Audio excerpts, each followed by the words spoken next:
A new season of the European GT4 series starts here at Monza with a mighty grid ready to go racing. We are a minute away from the start of the formation lap. There you can see this 11 brand strong grid stretching all the way back to the Parabolica. We had qualifying for them this morning, and it is not only a fascinating entry in terms of the cars, but also in terms of some of the drivers that we have on the grid, but also the way the grid has formed up. So it's going to be a very lively race indeed, with a mandatory pit stop between 25 and 35 minutes of the race and a pit stop of 95 seconds. It has to be done by everybody. The green flag is waved, so the formation lap gets underway.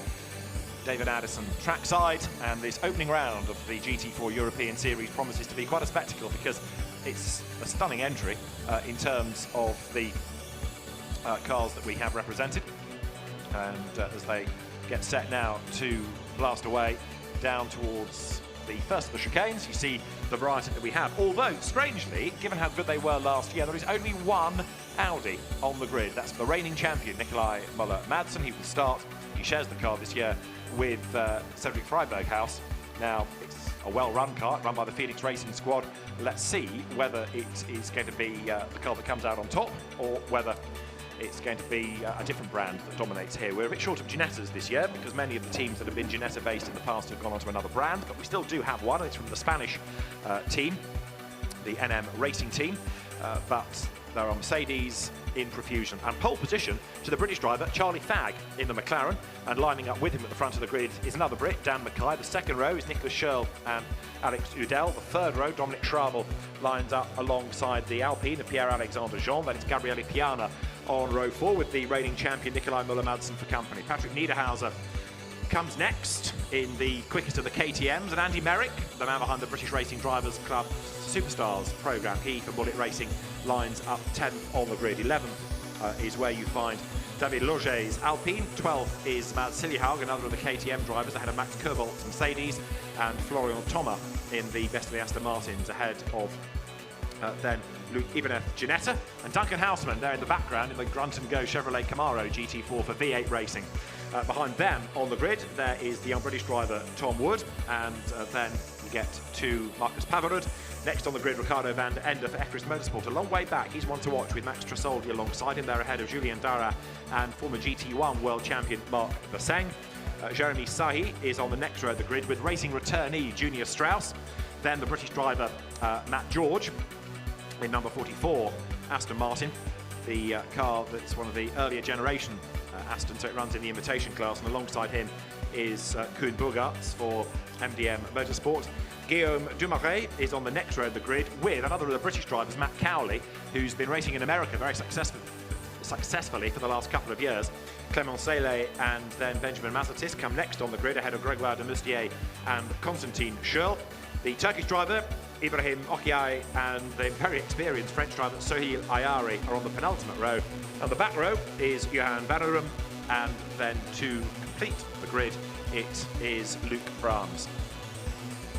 So that is how the grid is going to be formed. The cars now come down towards the right-hander of the Parabolica.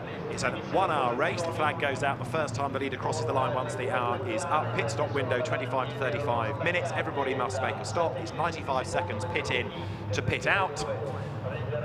And what has always been a great concept, GT4 really has come of age in the last couple of seasons. More cars, more manufacturers building GT4 spec machines. It's a great market now for the manufacturers, and from our point of view, it delivers great racing. So it is Charlie Fagg out of Ginetta Junior Racing into British GT and China GT and European GT4. He starts on pole position with Carrera Cup graduate Dan Mackay lining up with him. The two McLarens on the front of the grid. Can't always say that in Formula 1, can you? They will run to turn 1 together. Nicolas Schurl, the very quick Porsche peddler, is on the next row of the grid. He's going to be one to watch as well. Nicolas Schurl, who shares with Jan Kasperlik. And as I say, we are about to go racing then, as the cars now come down towards the timing line. Over that they go. Now, when they get towards the start line, the lights will go green to get the opening round of the GT4 European Series underway. We are racing for an hour, and it's a good start made by Charlie Fang in the blue McLaren, but the white and blue car of Dan Mackay is alongside him as they funnel down towards the first of the chicanes. The Cayman of Nicholas Schürrle is in third place, trying to defend there from Alec Udel's BMW. Up the inside line goes Dominic Schrammel. He's up the curve, and a change for the race leaders. Past goes Dan Mackay. He gets the lead coming out of the second element of the chicane. So Mackay it is that leads the pack then. Charlie Fang drops back into second place, and third, audacious pass, but it's worked for Dominic Schrammel. The start is under investigation already as the leaders go to the Curva Grande for the first time. There's a car with damage in mid-pack, perhaps inevitable coming out of that first chicane, but Dan Mackay trying to make good his escape there. In second place is Charlie Fang, third is Dominic Schrammel. And there Andy Merrick, number 33, the Bullet Racing Mercedes, going through the outside, trying to gain track position into the Variante Roggia then for the first time of asking. Nicholas Schürrle's Porsche dropping back a little bit. They come now up towards the Lesmo-Benz. And in the midst of all of that, look, you've got the BMW of Gabriele Piana trying to fight its way through. 25 though, Alec Udel dropping back a little bit in the pack. He qualified nicely, but he's losing out a bit on this opening lap of the race as they come now down towards the Variante Ascari for the first time. So Dan Mackay leads the way. Charlie Fang in second spot, third is Schrammel, and there the BMWs at play. Round the outside goes Piana. Is there contact? Well, Piana is off the road. He's going to get back on again, is he? He's all sideways. Udell goes past him. Schürrle will get up alongside him as well. Nicholas Schürrle tries to go past. The Cayman goes ahead of the BMW. Good save by Piana, but he goes really defensive now to try to fend off Pierre-Alexandre Jean in the blue-nosed Alpine as they come down towards the Parabolica. On the other side, there is Nikolai Moller-Madsen, and right up behind Moller-Madsen, as bodywork flies in the background, looks like being Duncan Houseman. It is. Look, the blue Chevrolet's on the inside line. They're four wide coming off the Parabolica. Pierre-Alexandre Jean in the Alpine gets mugged by Nikolai Moller-Madsen. Over the timing line they go. Brilliant racing here at the bottom end of the top six. Dan Mackay, a fifth of a second up on Charlie Fang. The two leading McLarens as one as they go down towards the first chicane. Mackay in the blue and white car, the all-blue colours, carried by Charlie Fang, who looks for a way past. He's got the speed, but he can't find a way by. And there's one car we understand rather slow on track, which is the Junior Strauss-driven Mercedes. Leaders go through then, nose to tail here. In third place, Dominic Schrammel in the 777 Mercedes. There he goes, and he's closing up onto the back of the two McLarens because they're busy squabbling now as they come up towards the Variante Roggia for the second time of asking. They're fourth, Alec Udell just keeping Nicholas Schürrle at bay, and then sixth is everybody else, it seems, with Piana trying to keep the rest at bay. Up the escape road is the Alpine. Is that Pierre-Alexandre Jean? Gets out of the traffic, he will get back in again, but loses places, and there's another car that goes way wide out through the gravel. So all sorts of drama happening into and out of the Variante Roggia. 18 it was that went off through the gravel, meaning it's Florian Thomas.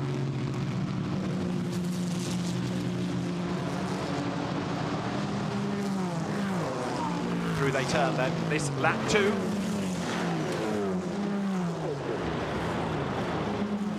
And as the cars now dive up towards the Variante Ascari once more, number 22 of Nicholas Schürrle is coming under attack from Gabriele Piana, and he in turn has got Moller-Madsen behind him. Leaders come through. And there, to the inside line, goes Mackay. Is he going to be able, sorry, goes Fag. Is he going to be able to get the advantage? No, he's not, because Dan Mackay colours the move nice and early.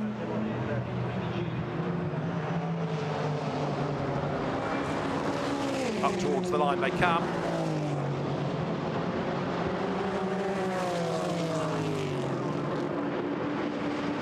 Is there an opportunity here for Charlie Fang to get himself back into the race lead? They go past the pits, they dive now down towards the first chicane.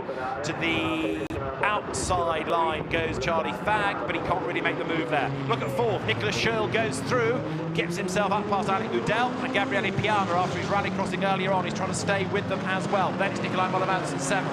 Duncan Houseman is eighth in the car that he shares with the spectacular historic racer young Olivier Hart. Ninth now is Andy Merritt, and into the top 10, going great guns, is Tom Wood. So there are the two leading McLarens, with Fag again looking one side and then the other, but Dan Mackay doing a really good job of defending that race lead for the moment. Through they turn. The battle pack behind for fourth place is virtually the rest of the grid.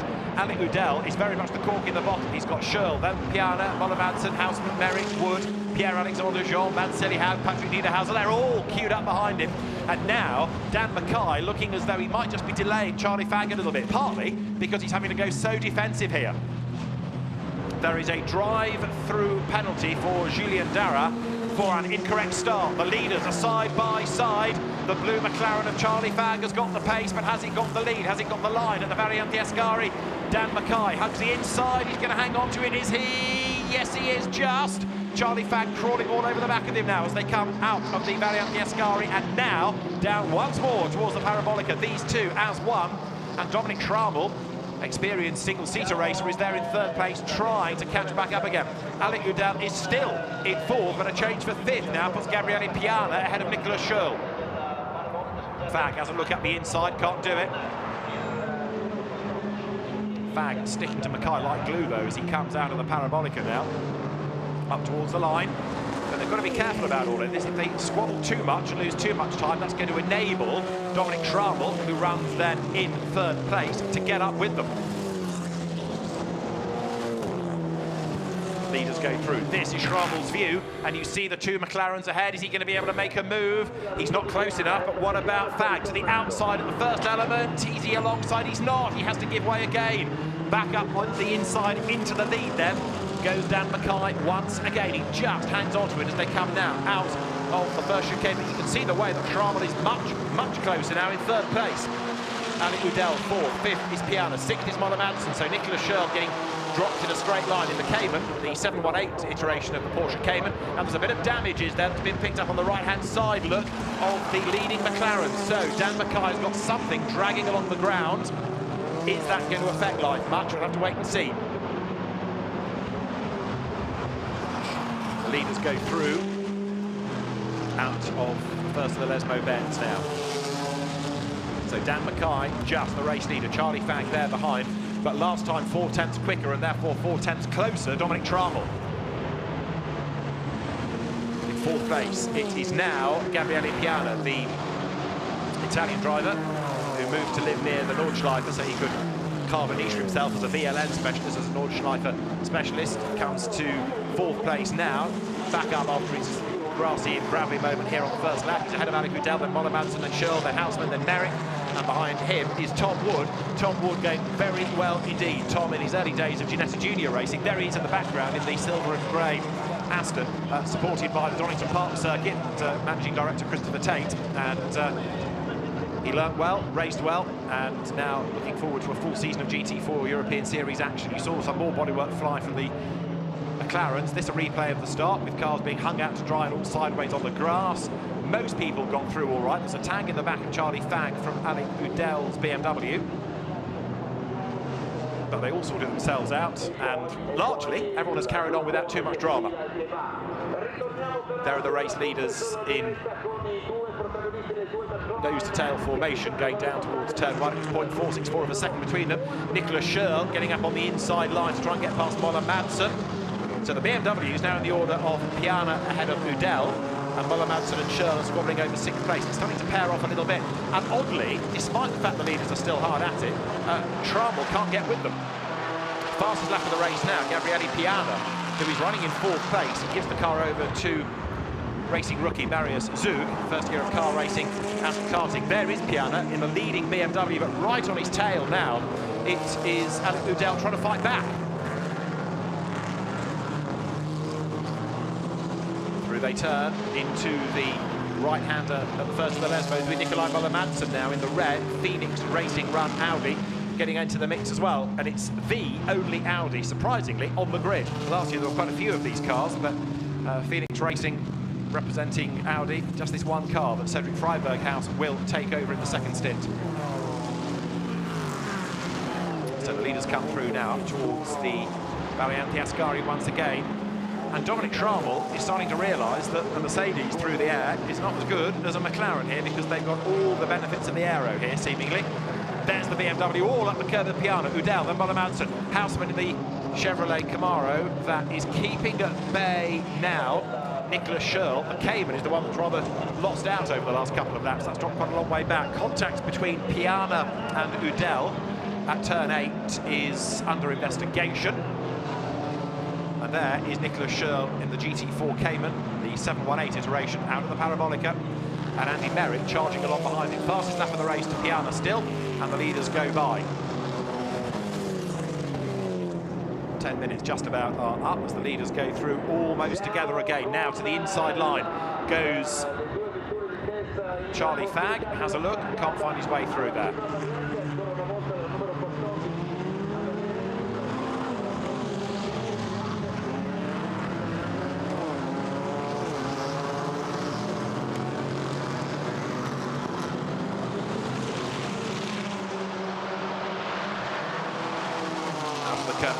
The gap now between second and third is over 3 seconds. And Schrammel, look, is under attack. The charging Piana in the BMW M4 goes to the inside line. Job done. Gabriele Piana goes third. Excellent effort there. So he's caught up and he's battled his way past the Mercedes. And Piana is like a man inspired now. Dropped to 6th after that moment at the Ascari chicane, but he's not given up and he's forced his way back into the mix. Next in the queue, 5th is Udell. And Mollemansson running in 6th place. Now, this is Dominic Schrammel's view, so he's no longer trying to catch up to the two McLarens. He's trying to catch back up to Gabriele Piana's BMW ahead of him. Ali Udell staying in the mix as well, in 5th place. That's the car that he shares with the experienced and successful Simon Knapp. So it's going to be interesting to see how Udell fares in this stint, because it could give Simon Knapp a really good chance going into the second part of the race. Race leaders come now onto the short straight down towards the Parabolica, and you've got the two leaders and then everybody else in a line. And Charlie Fagg is still staring at the back of Dan Mackay's car as now Udell makes a move against Schrammel, dives out late going into the Parabolica. Through goes the American driver. Lots of experience from the Pirelli World Challenge. He's upper place, but he goes out wide, and Schrammel is on the attack again. The SRO Motorsport run Mercedes AMG GT4 is alongside. Looking down onto the start straight. Schrammel in the Mercedes, the BMW, the black car nearest to us, in the hands of Alec Udell. That's side by side for 4th place as Piana tries to get away. They come now down towards the first chicane. Schrammel brakes as late as he dares. And is he going to go through? No, he's not. Udell stays ahead. Here comes Mollemansson. There's contact. The Audi tries to squirt up alongside the Mercedes. Nicolai Mollemansson on the outside line up towards the Curva Grande. Duncan Houseman in the Chevrolet gobbling up the real estate ahead of him. The Camaro is almost there then as they go through the Curva Grande towards the chicane now. Mollemansson's going to be on the inside line going into the second chicane. He's through already, and here comes the hugely experienced Houseman. Job down. Camaro goes ahead of Mercedes. Dominic Schrammel dropping like a stone at the moment.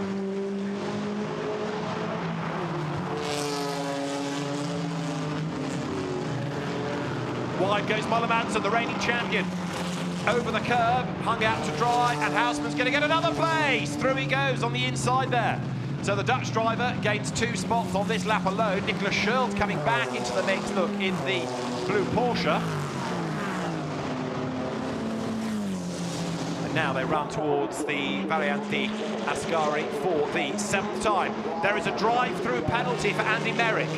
Now, we're not being told for why there is a drive-through penalty, but a drive-through penalty is coming for Andy Merrick.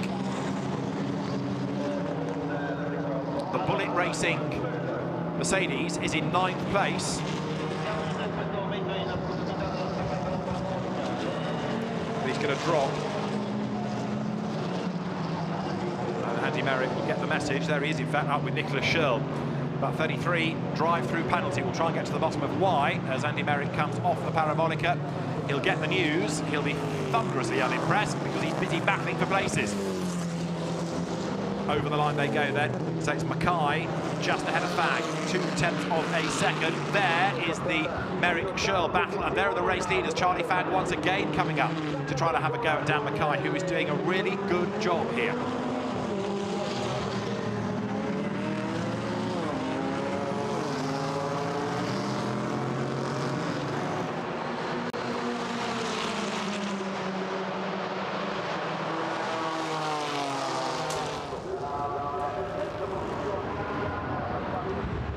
The two race leaders work lap 8 in this opening round of the GT4 European Series, the first of the two 1-hour races here this weekend. And Nicholas Schurl, having defended from Andy Merrick, is on the attack against Dominic Schrammel. I do wonder whether all is well with that Mercedes, because it has been losing places and losing pace over the last 3 or 4 laps or so. And now that he's being monstered by Schurl, it can't be an exclusively Mercedes thing, because Andy Merrick, in terms of pace, is in the ascendancy. And there, Schrammel up the curb, the car almost getting away from him. So Schrammel, Schurl, Merrick, Mercedes, Porsche, Mercedes. Great little scrap going on there. Duncan Houseman, meantime, running in 5th place in that Chevrolet. And Olivier Hart's pace was really impressive this morning in the set qualifying session. So when he gets in the car, that Camaro rather could be one to watch. That's for certain. Always one of the fascinations of double driver races, multi-driver races, is the relative pace of the co-drivers, and therefore so much more can happen. But especially with it being the first round of the season, many of these partnerships completely new. Again, Fag has a look to the inside, can't find a way past. It remains therefore Dan Mackay in the car that will be taken over by Benjamin Lassagne, who leads. Charlie Fag's co-driver in 55 is Michael Benny here. He was quick as well in the second qualifying session, the one that he did, to determine the grid for tomorrow's race. Leaders go by then.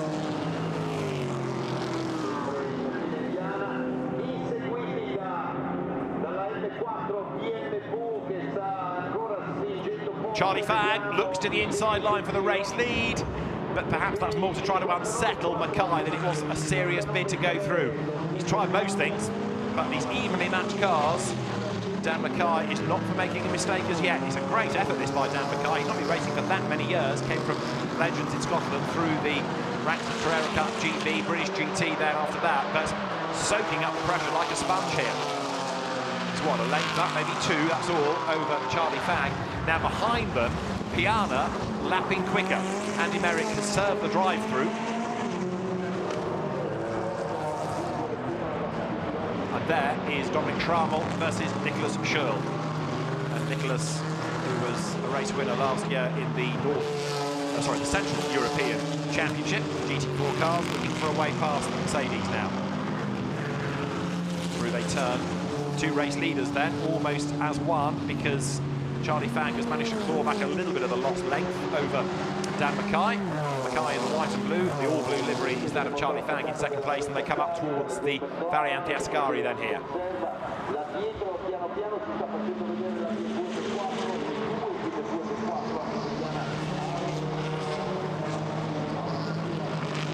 Schrammel, Schurl, and then Patrick Niederhauser in the KTM is the next one in the queue. He's just out of shot now, but have a look there. Look, the KTM is almost on the back of the Cayman, which is very much on the back of the Mercedes. The two race leaders come down towards the Parabolica. We're about 7 minutes away from the pit window opening now. Nikolai Moller-Madsen turns through, and Schurl attacks and defends at the same time as the Felbermeyer family-backed KTM. The Felbermeyers were always keen GT racers. That car running in 9th place. Now, another of the KTMs has come to a stop, and I just wonder whether that might end up with an interruption to get the car out of harm's way, which will rather go against the two McLarens, wouldn't it? We shall see. So, I'm not aware that that car, I think it was Mads Siljehout's KTM, had an incident. I think just pulled over and stopped, from what I'm being told, but Siljehout is out of the race, seemingly. And that is where, coming out of the second chicane, isn't it? There's a little bit of damage at the back, though, so maybe he got a tap in the tail. But either way, the car is empty, and so the prospects for the finish. So the race leaders currently on lap number 10. Nicholas Schurl again makes a move to the inside of Dominic Schrammel. It's going to work this time. It does work this time. Up the curb, through a place, goes 22 Nicholas Schurl. So the Porsche just before that yellow flag goes through. Past Mads Siljehout's car. How are they going to get that out of the way, or can it sit there for the duration? It's going to affect things. The safety car's on standby, and I think the safety car is going to have to be deployed because, yeah, safety car we are having. That's going to have to be removed because if anybody else gets in a battle and slides over the road and hits it, we're in trouble. So safety car for the opening round of the GT4 European Series here at Monza. There it is. That will pick up the leaders when they come over the line.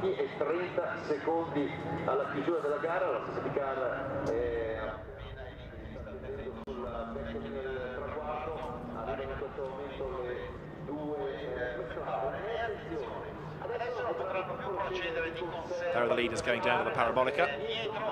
And you see now this has played right into the hands of Gabriele Piana, because he is now in the mix for a race lead. We might, of course, get to the pit window opening under the safety car, but Piana has just pulled back nearly 3 seconds, which was what he lost against the two McLarens. Partly by him going off, partly by their speed, and partly by him being delayed in battles. But that's made his day, that has. It's brought him right back into contention. Whereas, oh dear, Alec Udell, who is 4th, is going rather more pedestrianly and has got a lot of ground to catch up. So the 3 leaders are away and gone. So there's another BMW, look, is that the Ibrahim Okiai car? You're meant to be in a long line, and what's happened is that some people have slowed right down, maybe thinking the yellow flag is for a full course yellow, where you have to go at a speed. But it's a safety car, so you're meant to all bunch up. But there's a ridiculously large gap now, I'm afraid, between 3rd and 4th. I think the message has got through to Alec Udell that it's the safety car, not a full course yellow, and he's just gone hounding over the line. So, yes, I think the gaps will close up now, but it went safety car. Some drivers, perhaps, getting the message earlier than others. It's partly down to what they see from the flank and the board, but also what the team is telling them, and what the race director is saying on the radio to the teams as well. So hopefully everybody will now bunch up, and it won't be long, one hopes, before we get the race back underway. Gabriele Piana flicking the BMW left and right to maintain the warmth in the tyres and the tyre pressures. Leaving rubber marks on the road. Alec Udell, Duncan Houseman running then in 5th, Nicolai Moller-Anderson 6th. How do you retrieve a KTM? Well, you have to open the front of it first of all, and then find somewhere to attach it. So Matt Siljehaug oversees the operation. Oh dear, that's terribly simplistic, does it? It's not like just towing a car out of the way, but the KTM is kind of off the ground. Matt Siljehaug, I think, getting a bit concerned about the recovery operation there, so hopefully no more damage will be incurred, and it'll be quickly and safely out of harm's way. Now, is the pit window going to be opened, or is it going to be deferred while we have the safety car out like this? We're not there yet, but we're only a couple of minutes away. Everybody in good order now, all bunched up. So Dan Mackay leads Charlie Fagg second in the McLaren that's on pole. Gabriele Piana's BMW is 3rd. 4th is Alec Udell's BMW. 5th is Duncan Houseman. 6th is Nicolai Moller-Anderson. 7th, Nicholas Schurl.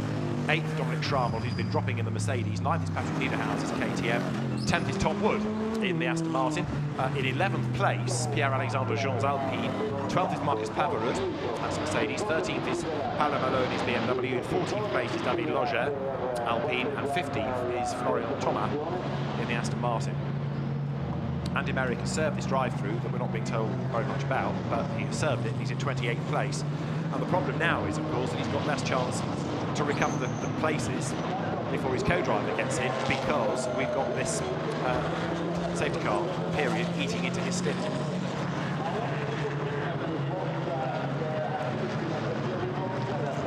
So the race is going to go back live this time. It's a brief safety car period, and everybody bunched up. So now Dan Mackay is going to have to be on his toes. He's not just got Charlie Fagg looking for a way past him. There is Gabriele Piana as well, and Piana in number 111 BMW.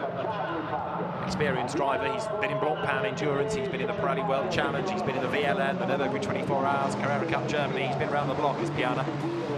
Let's see what he can do as we are set to go racing. Green flags fly, racing again.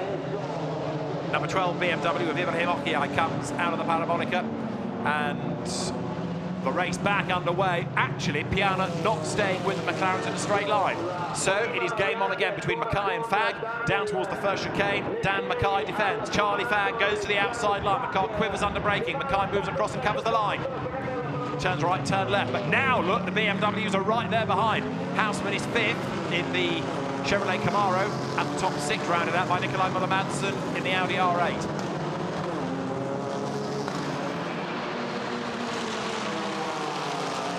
Good aero and or lots of horsepower around Monza. And right now, it's the aero-friendly McLarens that have the advantage to the inside line again. Looks Charlie Fagg, but he cannot find a way past Dan Mackay, who has done an amazing job in this race so far. He has not put a foot wrong, I don't think. Over the curve bounces Gabriele Piana, still there in that third place. Nicolas Schurl, the Porsche through ahead of Dominic Schrammel, but he's under attack now from Patrick Niederhauser. Niederhauser in the leading KTM, trying to find a way by. Pit window is now open, so if you want to come in early, you can, but where you've got the quicker driver in first, you keep him out to the end of the window and maximise the time available to him.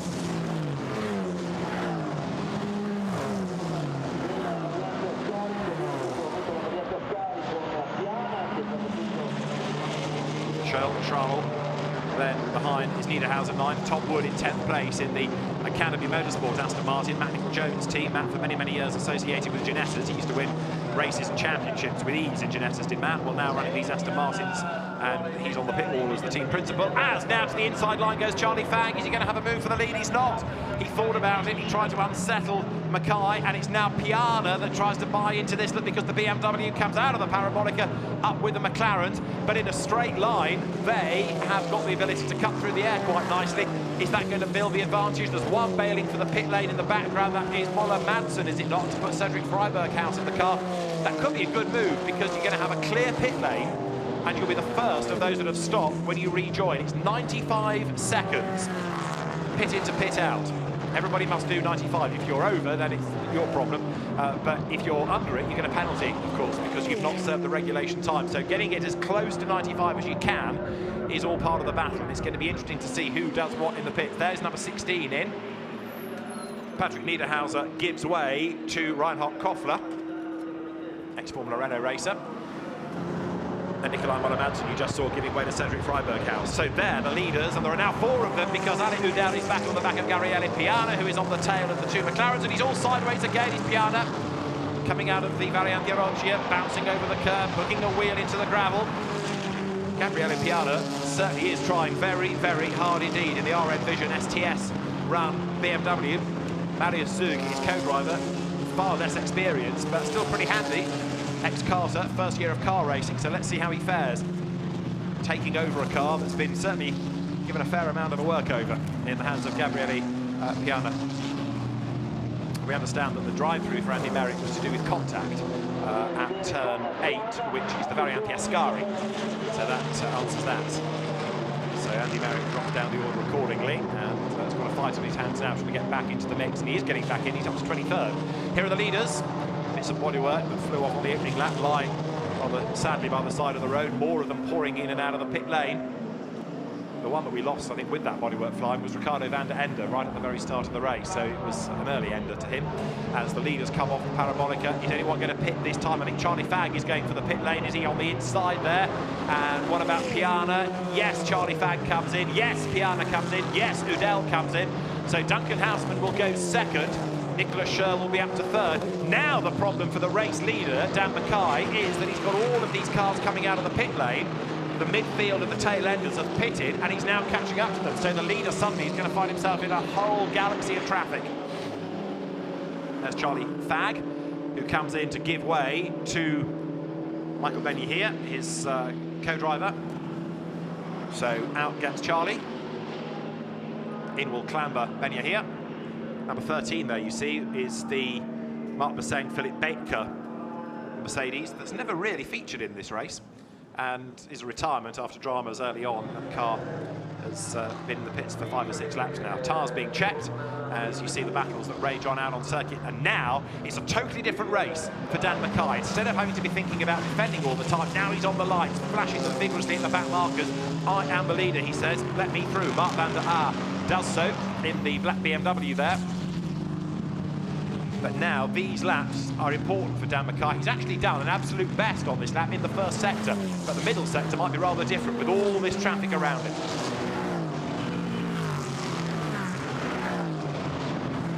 Down they come now into the Variante Ascari. There is 55 McLaren now with Michael Benya here at the wheel of it. That's going into the race ahead of 111, Marius Zug, ahead of number 25 BMW, which has got Simon Knapp at the wheel. Knapp is probably the real gun out of those names I've just mentioned, because he's much more experienced, and he's also right in the mix as well. So 25, Simon Knapp, could be making progress on this lap. There's number 99 KTM, of Konstantin Schürrle. Now the car handed over to Dominic Olbert. So that's a stopper. And there's the leader. So in to give way to Benjamin Lessen comes Dan Mackay, gets himself out of the traffic therefore. And TCR racer Benjamin Lessen will take over. So in comes Mackay for the Equipe Verschure squad. Franz Verschure, prolific racer, largely a Renault product in his youth, but now a GT team patron. And also in the background there, look, Tom Wood is in to give way to Fiona James.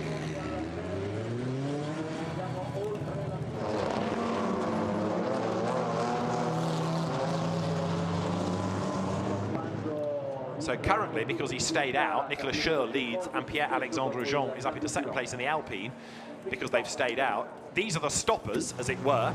And so you've got now Michael Benyia here ahead of Marius Zug, ahead of the black BMW of Simon Knapp. But Cedric Freiberghaus is there behind them now in the red Audi. So that car has caught up nicely. Cedric Freiberghaus, who's a graduate of the KTM Cup, but he's raced in the single-seater Formula BMW, Formula Renault environments in the past as well. He's right there on the tail as they come into the Variante Ascari, this being lap number 15 now. Away goes Benjamin Lessen.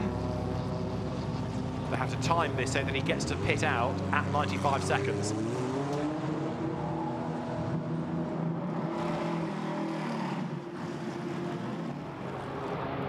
So we've had a couple of the teams doing 96s. We've got one that's done a 93, I noticed, so that's not meant to be the way. What did number 55 do for its pit stop? Let's have a look. Relative to the 14 McLaren. 98 seconds for number 14, and 55 did 98 as well, so nothing really lost there. And there you see, keeping track position is Lessen. About 777 Mercedes back into the hunt, almost up with the BMWs. It's up the curve, that's for sure. Dominic Schrammel having given way to Jan Reinig. This is Reinig's view, but by staying out a bit longer, that car is back in the mix. So, there are the leaders, same order. Lessen ahead of Benyia here, 14 McLaren ahead of 55 McLaren. And then in third place, it is the Marius Zug BMW with Simon Knapp tucked up behind him, and then for fifth, Cedric Freiberghaus getting himself ahead of Jan Reinig as they come up towards the Variante Ascari this time. So that is the leading six, make it the leading seven, because now you've got the KTM, going to be Reinhard Koppler at the wheel, is it not now? Next in the queue as they all swoop through the Lesmo bend this time. We've also got 27 minutes of the race still to go. Nicolas Schürrle, as the race leader, has just pitted to give way to Jan Kaspelik, who's been a regular GT4 exponent over the years. And that's going to put David Loget's Alpine into the lead of the race, Pro 10.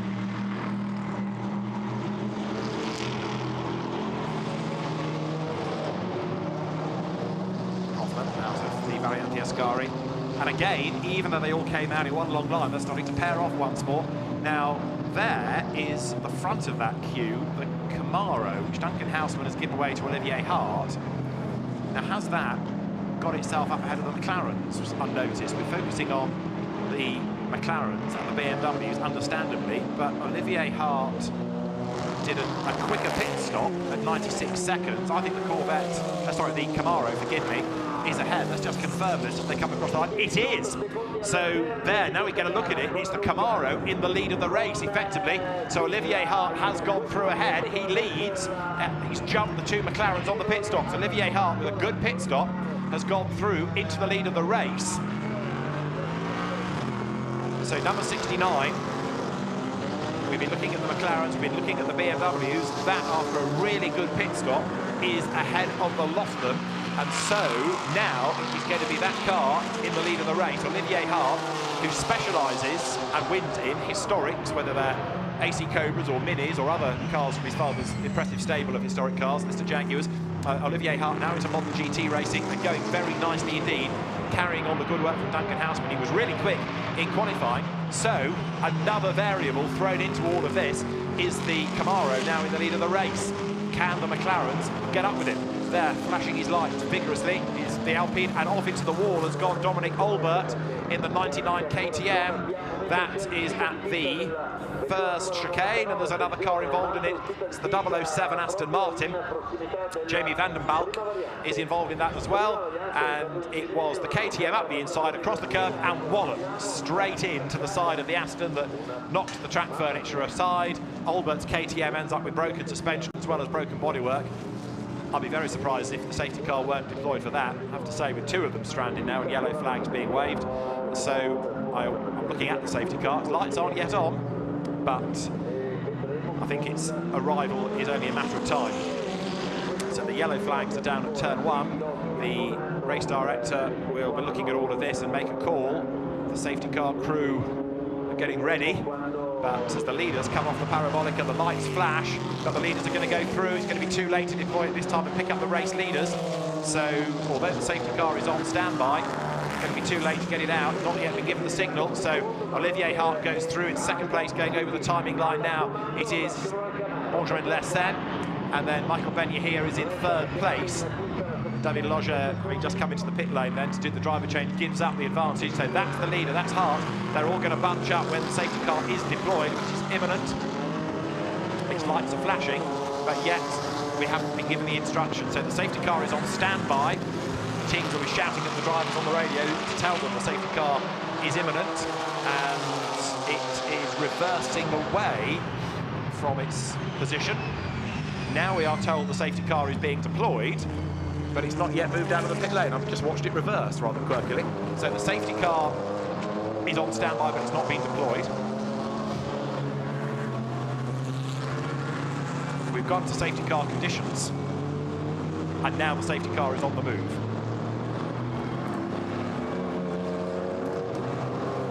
So the race will be neutralised with 23 minutes to go. And we're not going to get that many racing laps in. It's a long lap, don't forget, Monza. These cars do a lap at about 2 minutes, give or take, as a flying lap. So behind the safety car, much more slower off course. That's going to affect things for the remainder of the race. So there's the safety car that will pick them up at the end of the next lap. And the course workers are already trying to get Jamie van den Balk's Aston and Dominic Albert's KTM out of harm's way. And for Olivier Hart, he had an advantage of 1.4 seconds, which wasn't a lot anyway, but now, of course, the opposition will be a little bit closer. There was nothing there that Van den Balk did wrong. It wasn't his battle, and all of a sudden, the out-of-control crossbow found its target and got the bullseye, cannoning into the side of the Aston Martin.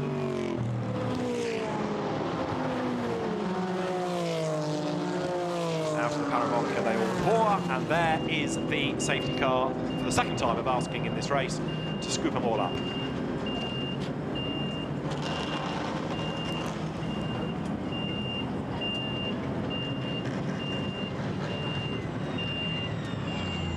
can hear in the background the reversing of the snatch vehicles, the warning tones as the cars are dragged off the circuit.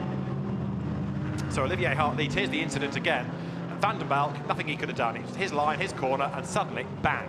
It wasn't that big a hit. I mean, he's done enough damage, admittedly, but see the way the KTM drops at the front, suspension is broken.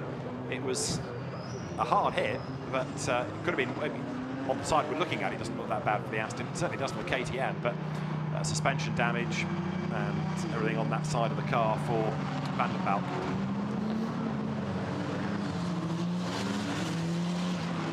Understand as well that there's been a bit of contact between a couple of others up the safety car, so the officials are keeping an eye to all of this. Safety cars breed safety cars, as we know, so you bunch everybody up and let them loose for the final showdown. What's going to kick off next, I wonder? There's Olivier Hart in the Chevrolet Camaro, so that car that started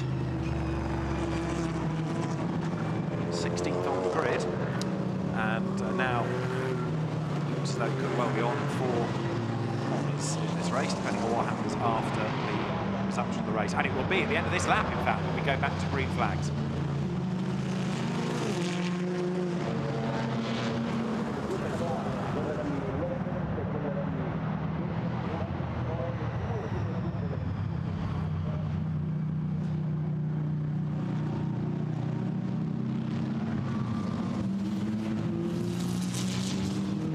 So the safety car in this time, and everybody will be on their toes, because gaining places on the restart lap with everybody bunched up is going to be absolutely critical.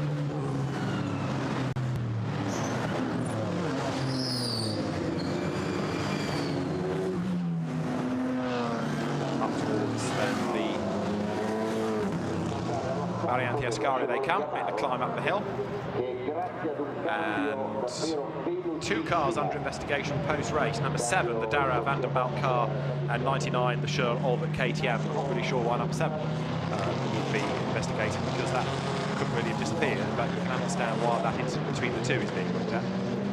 So those cars and that incident will be looked at. It was Albert trying to get past the yellow Mercedes. Now with Jan Kishiel at the wheel of it, and he's taken over from Max Kumholt. So we're ready to go racing. And Olivier Hart leads the pack down towards the Parabolica. They come towards the fast rights, and Olivier Hart controls the pace. Still, the 55 McLaren stares at the back of the number 14 McLaren. Different drivers, Ben-Yahir and Lessen. Benjamin Lessen carrying on Dan Mackay's good work. But can Olivier Hart now fend off the McLarens as we go racing? It was an excellent pit stop that has really set up the Chevrolet team for this. The V8 Racing Squad lead at Monza, and where horsepower counts, there's an awful lot of it under the brave right foot of Olivier Hart. We go racing once more then, down towards the first chicane. So Hart it is, ahead of Lessen, ahead of Ben-Yahir. In fourth place is Zug, and fifth is Simon Knapp, who goes through up in a fourth place. The black BMW goes by them. Simon Knapp gains a position coming down towards the first chicane. Picks up the spot, and now the cars accelerate towards the right-hander of Curva Grande and turn towards the second of the chicanes. Now Olivier Hart's pit stop, I understand, is being looked at because there, others run wide. Some of the teams are feeling it's too short, so keep an eye to that for number 69.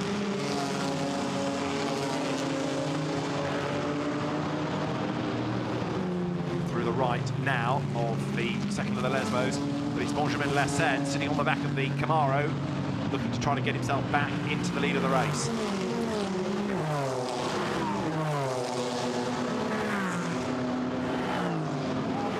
To the Variante Ascari, now they come through the left, the right, the left.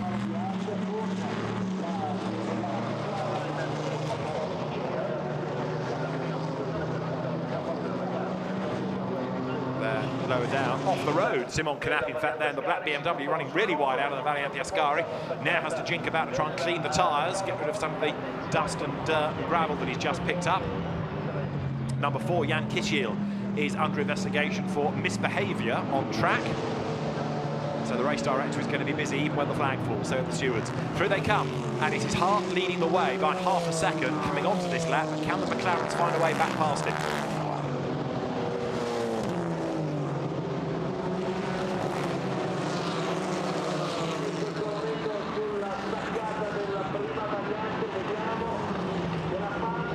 Three race leaders, Concertina into the first chicane. In fourth spot, it is Simon Knapp. Despite his little moment in the Variante Ascari, he's managing to stay in that fourth place, keep everybody else at bay. Fifth is Freiburg House now. So the one that's dropping, sadly, after Piana's good stint, is Marius Zug.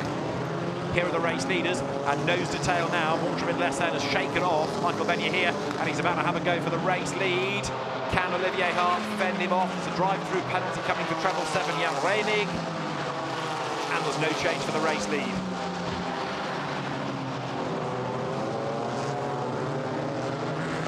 To the inside line, through goes Lessen. He gets the job done into the first of the Lesmos, and through goes the McLaren. Olivier Hart straight away tries to fight back, but Benjamin Lessen is ahead, and he aims to stay there as they come now through the second of the right-handers. And now Hart is going to have to defend that second place from Michael Ben-Yahir, and that might just let Benjamin Lessen get away. The three leaders are as one, look, as they come now down towards the Variante Ascari. Hart under investigation for the pit stop, under attack, and he loses second place. So the two McLarens go through, and the pit stop now almost becomes academic anyway, because he's lost the race lead. He's going to lose third in a moment, I suspect, to Simon Knapp. So the two McLarens that argued over the race lead early on are still doing it, and they come now down towards the Parabolica once more, with Benjamin Lessen ahead of Michael Benyia here. Now what about third place? Simon Knapp in the black BMW, looking good. And a 2-second stop-go penalty for Olivier Hart.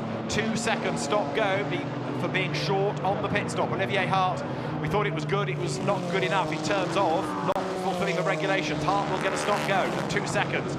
So he's going to lose that third place anyway. Simon Knapp is almost in the mix in the BMW as they power past the pits once more. To the inside line goes the blue McLaren for the race lead. Michael Benyia here has done it, but he goes deep into the corner. Lessen is alongside him. They lean on each other. Up the curve goes Benjamin Lessen. Hart gets his second place back. Simon Knapp goes ahead of him as well. Simon Knapp is in the box seat potentially here. He's going to get second place away from Hart when he has to serve the stop-go. And Benjamin Lessen, by being forced up the curve, loses out and drops back into fourth place. But can Simon Knapp come through and get himself past the Camaro, which in a sense shouldn't really be defending because he's got the stop-go to serve, and then do anything about the race leader with just under 14 minutes to go. Tremendous race. Hart, though, is attacking for all he's worth. He's back up the inside. He's going to go through and retake the race lead, or is he? Not quite. Still on the inside. Up the curve. There goes Michael Benyia here. Yes, he wants to defend, but in a sense, the team could say, let him go, because the Chevrolet's got this penalty. The Camaro has to serve a stop-go penalty. So they could, in a sense, do without this squabble. It just might get the McLaren into strife. It also means that net, he's being delayed by having to go defensive, and that's allowing Simon Knapp to stay there with them. Let the Camaro go, and then drive your own race. Could be the idea here, but the team operating number 55, which is the Team GT squad, looking at what's going on the track, and what they see is Michael Benyia here keeping Olivier Hart at bay. But Simon Knapp in third place now in the BMW is under attack from Benjamin Lessen down towards the Parabolica. So is the Camaro going to be in this time? I think it's fair to say Olivier Hart has proved a point that he's going to be a quick racer this year, as we always expected him to be. He's on the inside line out of the Parabolica. Is that for pit in? Yes, it is. So into the pit lane comes Olivier Hart. Over the line goes the race leader. So Benyia here it is. Simon Knapp 7/10 of a second back. Lessen is third. It's 9/10 covering the top three here at Monza. And there's the stop-go served. So Olivier Hart blasts away for second place. Under attack, Simon Knapp, but Benjamin Lessen slots in behind him, and don't rule out the red Audi. Cedric Freiberghaus is there in fourth place, and he's been able to get himself into the mix with all the squabbling going on ahead. So as the leaders now swoop through the Curva Grande once more, he is hoping to pick up the pieces.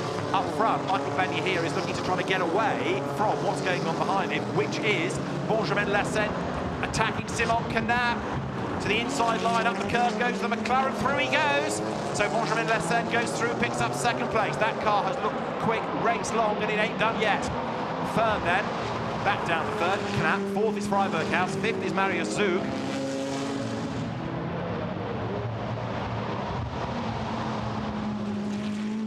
Freiberghaus up the inside now. He goes ahead of Simon Knapp. So suddenly the Audi is at the races. That car gets up into third place, looking very strong indeed now. So the race leaders currently work lap number 22. It's number 55 that leads the way. That's from the Silver Cup. And there, Cedric Freiberghaus keeping Simon Knapp at bay. So that means that Knapp, who was second at the start of the lap, is now down in fourth. And he's keeping Marius Zug behind him. Zug in Pro-Am, sharing with Gabriele Piana's class leader, in fact, in Pro-Am. Leading AMs currently are Johan Vannerum and Jean-Luc Behrens, lower down the order. Right, Freiberghaus losing out again to Knapp. So the BMW goes through on the grunt in a straight line into the Parabolica. Simon Knapp back up into third place. There's a sort of McLaren race, and then the rest. And at the moment, that's being headed by Knapp from Freiberghaus from Zug. Jan Kisiel is up into sixth place, but he's being looked at for misbehaviour on track. So how they cross the line and how the result will be declared, we'll have to wait and see, because there's a lot to unravel yet. 10 minutes to go, a lot of racing left yet as well. Through they turn. The gap between the leaders is 1 second now. Michael Benyia here ahead of the charging Benjamin Lessen. Last time the gap widened ever so slightly. The yellow Mercedes of Jan Kisiel up into 5th place now. Kisiel has gone ahead, therefore, of Marius Zug in the BMW, with Jan Kasperlik chasing on behind in the Cayman. There's the Porsche look. So the leaders go out of the Curva Grande. Is that leading gap going to come down at all? Let's see. In sector 1, it is. Lesen is catching Benja here, so we're going to get the two McLarens together again before the end of the race. And the safety car's on standby again. Now, why is it on standby this time? As there, look, Kisiel goes ahead of Zug. That's the answer. That looks like Stephen Patrick, who is in the gravel coming into the Parabolica. And the yellows are waving, and the safety car is going to be deployed for the 3rd time in this opening round of the GT4 European Series. Did I say something about safety cars breeding safety cars? 3 safety car periods we're now up to. And how long is this one going to take to sort out before, of course, the checkered flag comes out? Because we've got just 9 minutes of racing. What it has done, of course, is put the Lesen McLaren right onto the tail now of the race leader, Michael Benja here. But has he got time in which to have a go at the end?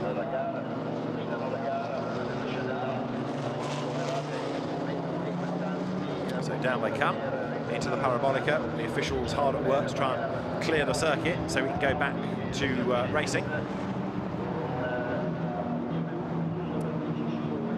And let's have a look and see whether Stephen Patrick fell, or was he pushed out of all of that?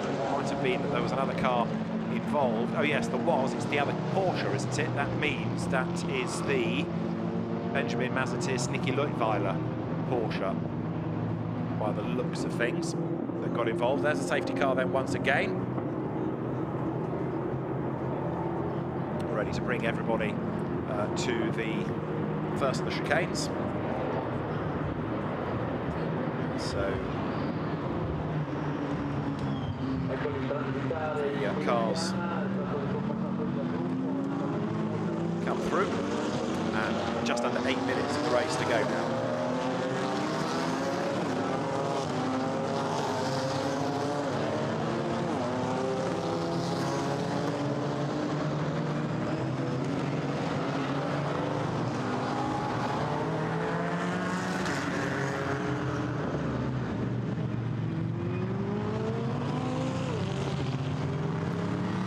So the incident that's brought this safety car out under investigation at the end of the race.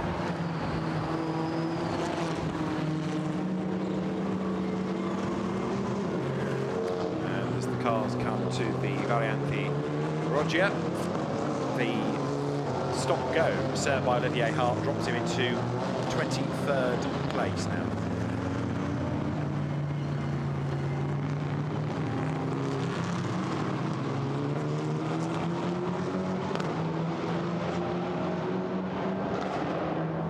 Got just under 7 minutes of the race to go. How many racing laps are they going to squeeze in? That's the next question.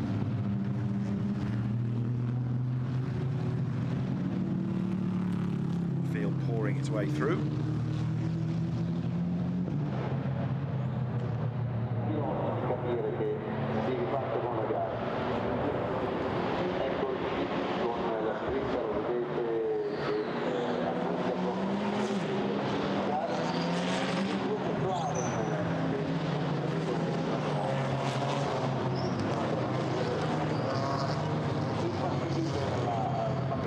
So the safety car will be in at the end of this lap. That's going to give us about 5 minutes of racing, I suspect. And it's now Michael Benja here versus Benjamin Lesen, with Simon Canap in 3rd place. Now, the BMW has got an awful lot of traffic behind, including Cedric Freiberghaus, Jan Kisiel in the yellow Mercedes, and any one of those could still be a potential victor. Canap in the BM meaning business. Freiberghaus has been looking racy in this stint as well.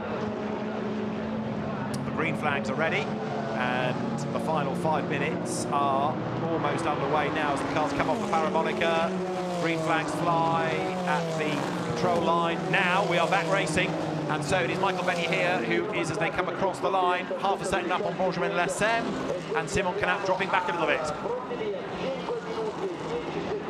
heading into the braking zone for the first chicane now. So it is nose to tail and contact there as Freiberghaus rubs up alongside the BMW of Knapp. And then in 5th place, Kisiel.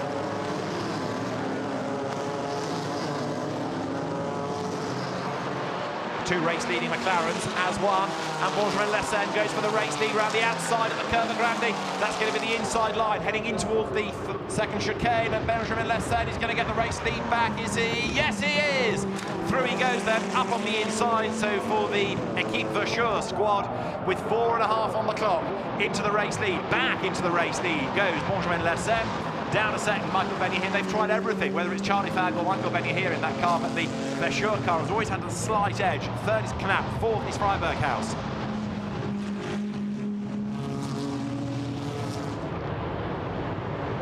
So the race leaders currently on lap 25. There in 5th spot is Jan Kisiel. And 6th behind him is Marius Zug. Then a bit of a gap was opened up before in 7th place is Jan Kasperlik. 8th is the Alpine de Pierson-Sinena, the Alpine champion of last year, the Renault Sport engineer. In 9th place is Max Tresoldi now in 71 BM. 10th is Mark van der Aar, his BMW M4. Leaders come off the Variante Ascari, just under 4 minutes to go. A little bit wide there, all up the curb goes Mark van der Aar, but he survived the experience. Now, up on the outside, Kisiel attacks Freiberghaus as they come into the right-hander of the Parabolica, but it's the Audi that stays ahead. Look as they come through the corner.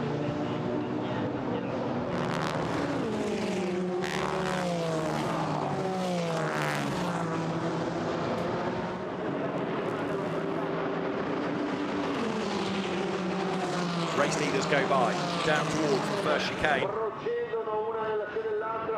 And Lessen just ahead, 0.199 of a second as they go over the timing line. Knapp 3rd.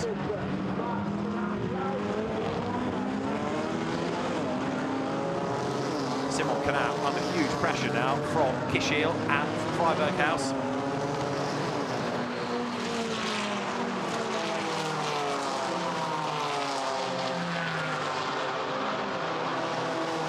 Race leaders come up towards the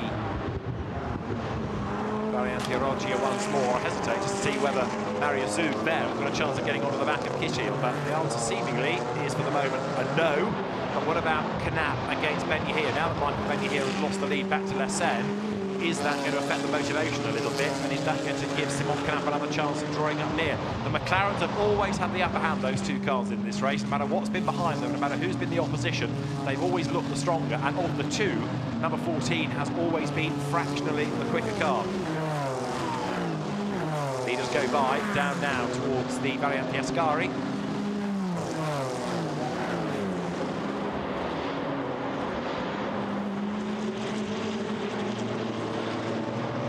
So Benjamin Lessen, having got the lead back, now is building the advantage, it would appear.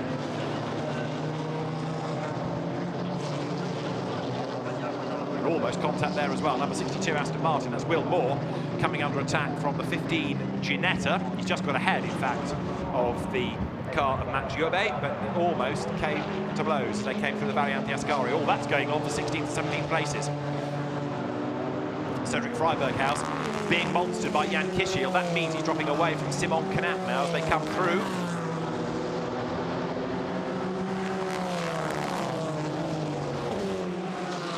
Onto the last lap, the race leaders have gone. Less than a lap time now left in the race. So it's Benjamin Lessen versus Michael Benyahier for one more pass, one more time around Monza. And 3rd, Simon Knapp is not that far behind them. He has still not given up in his quest to get onto terms with at least the 2nd place McLaren. Michael Benyahier at the wheel of it.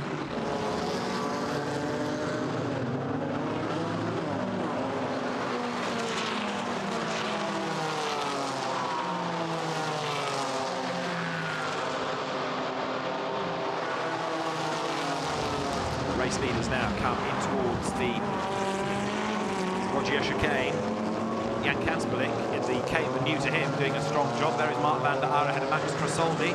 And then up into 10th place now, the other of the Leipa Motorsport Mercedes, that is Lucy Treffs. Another challenge is made lower down the order there, and through goes the delayed car from earlier on. Nicky Leutwiler. Up the curb goes the delayed with his stop-go Olivier Hart. So even on the last lap, there's still plenty of shuffling going on. started with 36. We've got 27 of them still circulating. And on this, the last lap, in the sunshine, there having a look to try and get through on the inside is the number 32 Mercedes. That car started by Johan Vanderum. Jean-Luc Verhet's at the wheel of it now. That was the leading AM, still is the leading AM class car. Checkered flag is at the ready, and Benjamin Lessen on this lap has done the absolute best of anybody in the first sector, as if to say, don't mess with us this weekend, we mean business. He's got the lead of the race. 7/10 of a second was the margin, and potentially the fastest lap on the last one we will see as into the Parabolica comes number 14 then. Benjamin Lessen comes through the corner, off the Parabolica, up towards the timing line. The checkered flag is at the ready, and Benjamin Lessen and co-driver after that great opening stint, Dan Mackay, win at Monza in the GT4 European Series. Look at that for fourth, a virtual dead heat across the line. Cedric Freiberghaus and Jan Kischiel separated by 2,000ths of a second. Freiberghaus is given the nod by 2,000ths, the Audi just ahead of the long-nosed Mercedes. But for Benjamin Lessen and Dan Mackay, a great win, great partnership, great teamwork between the two of them. They have certainly done an excellent job, and both of them doing good stints, with Lessen perhaps arguably having the tougher because he had to attack and he had to defend and he lost the lead and he got it back and he was with more traffic around him after the safety cars, but a job well done for the pair of them, and Simon Canat bringing the Alec Budel BMW into third place.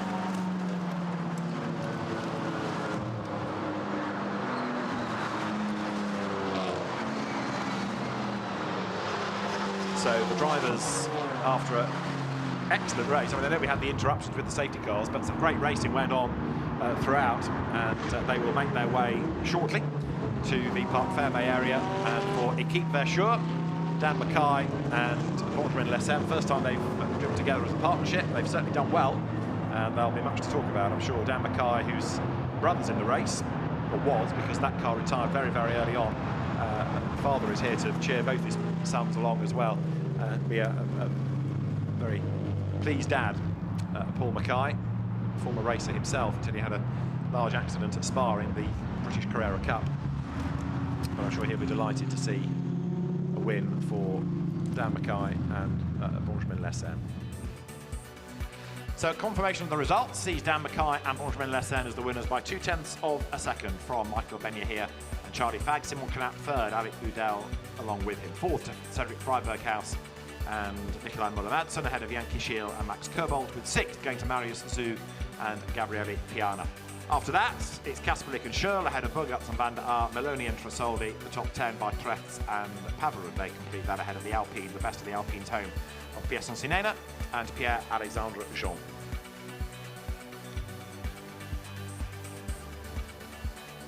So there the remainder of the order, and one or two hard luck stories inevitably, but an excellent effort by Benjamin Lessen and Dan Mackay to score victory in this first GT4 European Series round of 2019.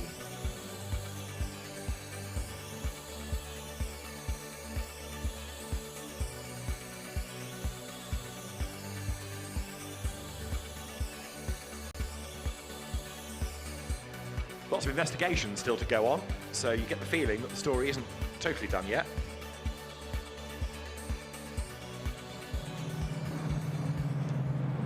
But they're the McLarens that have certainly looked strong, race long, make their way to the Parc Fermé area, and hopefully we'll have a chance to hear from some of our winning drivers at the end of a very busy race indeed. Think back on it, you look back on all the different changes of fortune from the teams, from some of the cars. And as the drivers come then now down towards the presentation area, there you have Benjamin Lessen, Michael Benyahier and Simon Canat, co-drivers Dan Mackay, Charlie Fag and Alec Budel. Interesting as well that you've got largely the young guns now in GT4. It's not a certainly the Silver Cup cars, but it's not for the vastly experienced drivers that have been here for years and years and years. You've got people with experience, yes, but still the young guys coming out of the junior single-seater or junior sports car ranks are doing a good job straight away.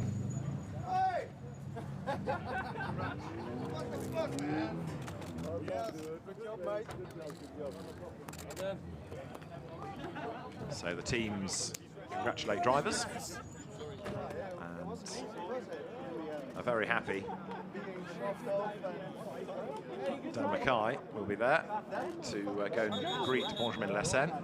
We've now got a couple of cars under investigation for overtaking under the safety car, one of which is the Pascal Bachmann Aston Martin, and the other one, number 69, Olivier Hart. He's got his stop go, now an investigation for overtaking under the safety car.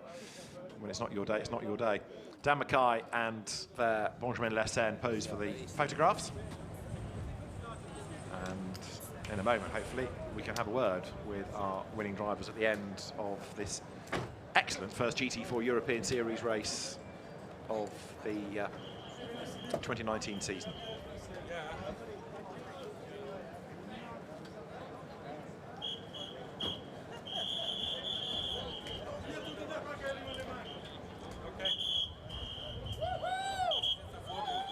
So it is Benjamin Lessen and Dan Mackay, the race winners, and they are with Dakota.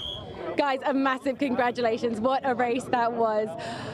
Tough work? Yeah, a little bit. I mean, you don't use it, I don't know, they're never easy, put it that way, but that was particularly hard. But Ben did an amazing job in that second stint. To drop back to third, to come all the way back up to him was incredible. He did a great job. Ben, do you feel you've done an amazing job? Yeah, of course, but Daniel did also, because he managed to get out of the first corner first, so yeah, that was amazing. Anything to improve for tomorrow, boys? Maybe less contact would be nice, but apart from that, we're good. Yeah, of course, that's it. Stay out of trouble, guys. Good luck for tomorrow. Thank you. Congratulations.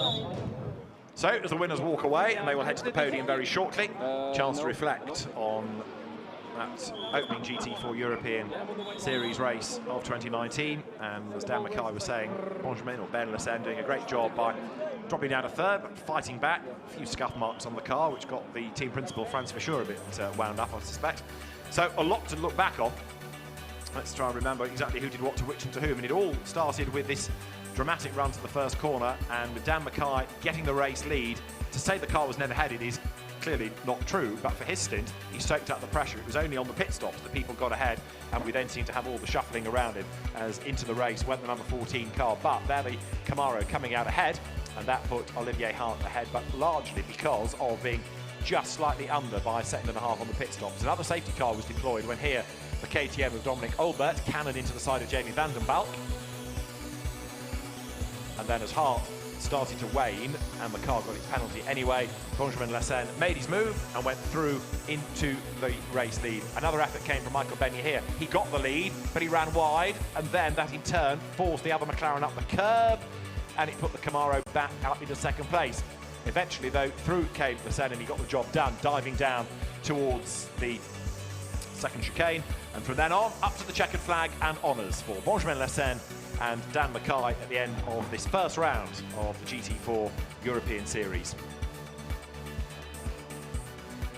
Great race, great to see such good racing up and down the field, and as ever, you don't know where to look because there are cars coming through and dropping back depending on who's behind the wheel at a given time.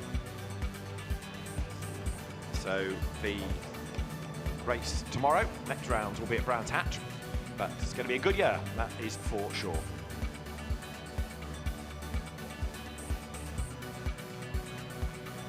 So the drivers will be going to the podium in a moment or two, and there'll be much to discuss both there and amongst the teams, I suspect, post-race as well. There, as the drivers make their way forward at the end of a tough hour of racing. The podium is ready. It's going to be done, all this, to the soundtrack of more GT cars, because we're going to have the Blancpain GT Sports Club field coming out shortly.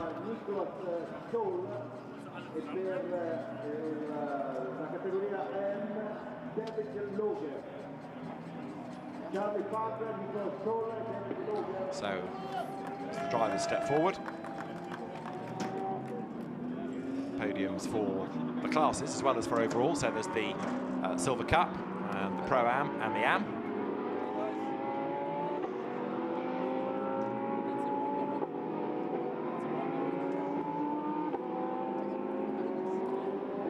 There's Nicholas Schurl on the podium. Jan Kasperlik with him. Nina Piffner, the series manager, presents them with the Satina watches.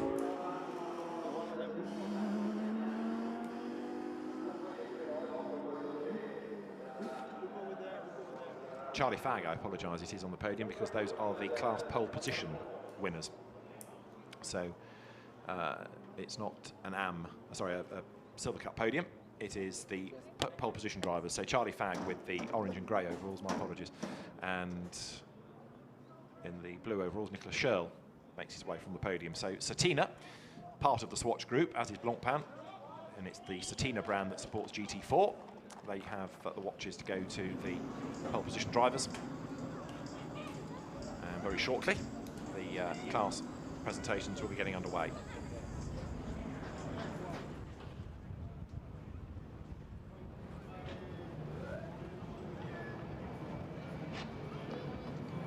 The fans in the stands getting ready for more action on track, but also for the podium.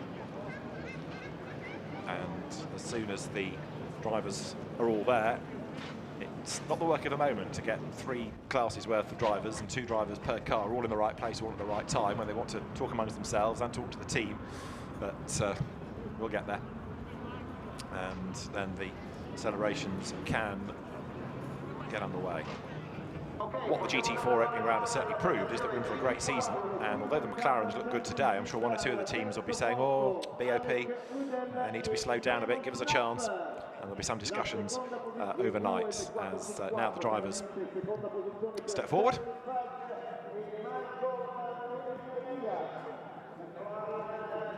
Quick look at where I'm meant to be going. There's the right place. So Simon Canap and Alec Udell for 3rd place there. Charlie Fagg, and with him Michael Benya here, taking 2nd spot. And then the race winners, Dan Mackay and Benjamin Lessen, go for the top step of the podium at the end of this first GT4 European Series.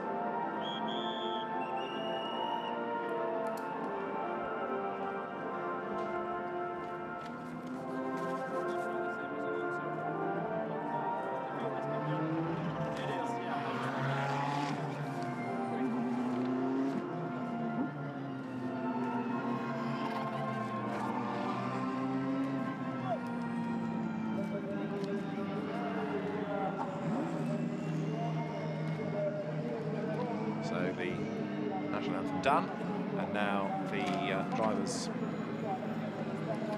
will receive the trophies. Pirelli, which provides the tyres, of course, for the GT4 European Series, is on hand. And Charlie Fagg, perhaps a little frustrated that he couldn't find a way past Benjamin Lessen, but it was not, past Dan Mackay in the first stint. It wasn't for the want of trying. 2 British drivers looking very, very quick indeed.